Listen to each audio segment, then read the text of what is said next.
John, when Jesus is before a ruler of his own time, Pilate, the governor of Judea. It's a short reading, it just goes like this. Then Pilate entered the headquarters again, summoned Jesus, and asked him, "Are you the king of the Jews?" Jesus answered, "My kingdom is not from this world. If my kingdom were from this world, my followers would be fighting to keep me from being handed over. But as it is, my kingdom is not from here." Pilate asked him, "So you are a king?" Jesus answered, "You say that I am the king. For this I was born, and for this I came into the world, to testify to the truth. Everyone who belongs to the truth listens to my voice." Here in the readings this morning, may the church hear what the Spirit is saying today. And I'm sure you're wondering what the Spirit is saying after Revelation and Daniel, right? Here at the end of the liturgical church year, we turn to consider the meaning of the reign of Christ, the yet-to-be kingdom of God proclaimed by Jesus and the prophets. Usually, I strive to use inclusive language that avoids portraying God as primarily male, for God, as our tradition teaches, is spirit, and we are all made in God's image regardless of gender. So why use kingdom today? In his book, The Greatest Prayer, John Dominic Crossan writes, "What about that rather outmoded term, kingdom?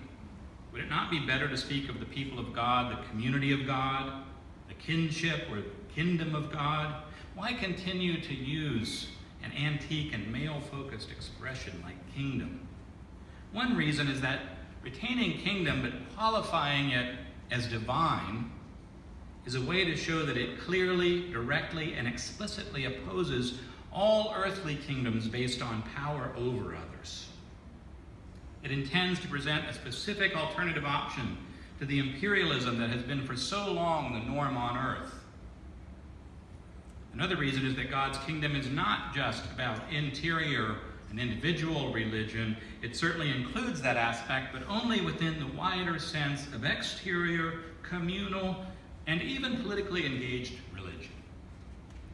In the UCC, we say that our faith is about both personal and social transformation. So today, in order to preserve these contrasts, we'll talk about God's kingdom using that language. May your kingdom come, O God, may your will be done, Jesus taught us to pray. The kingdom of God is near you, Jesus declared. But what is it and where is it? Over 2,000 years later, looking around our troubled world, it sometimes seems farther away than ever. People will faint from fear and foreboding from what is coming upon the world, Jesus taught his followers. For the powers of the heavens will be shaken. They will see the Son of Man, the human one, coming in a cloud with power and great glory. When these things begin to take place, stand up and raise your heads, because your redemption is drawing near. These words of Jesus, along with the readings we heard from Daniel and Revelation, are ancient forms of apocalyptic literature bearing witness to the eschaton, or end of all things. The imagery and symbolic language of these writings often feel foreign to us, like some ancient text written by Stan Lee of Marvel Comics. Yet these strange writings were hopeful texts for the people who first read them. So why?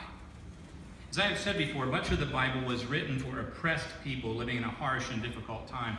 Their reality is hard for many of us to imagine, unless we can reconnect in some way with times of real despair in our own lives.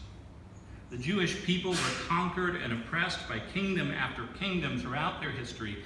Assyria in 722 BCE, Babylon in 597, the Persian Empire in 539, Alexander the Great in 332, and finally Rome in 63 BCE after a brief century of freedom. It's like the greatest hits of empires conquering them throughout history.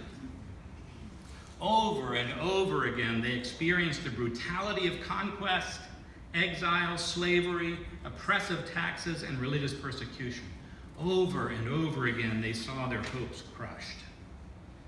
In The Greatest Prayer, Crossan writes, the Old Testament's faith was that God was just, in control of the world, and in covenant with Israel to establish justice.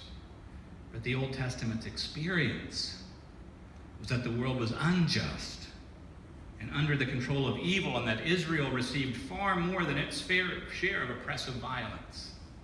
How could you possibly reconcile that faith and that experience by eschatology? Through belief in the coming of the eschaton, the end, when the just rule of God, the just rule of a just God, would finally prevail.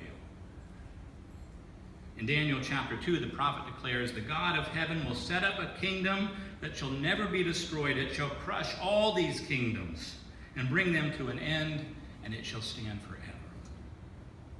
When you have no hope at all, where can you find hope? When your faith has been crushed by the injustice of the world, where can you turn to find it?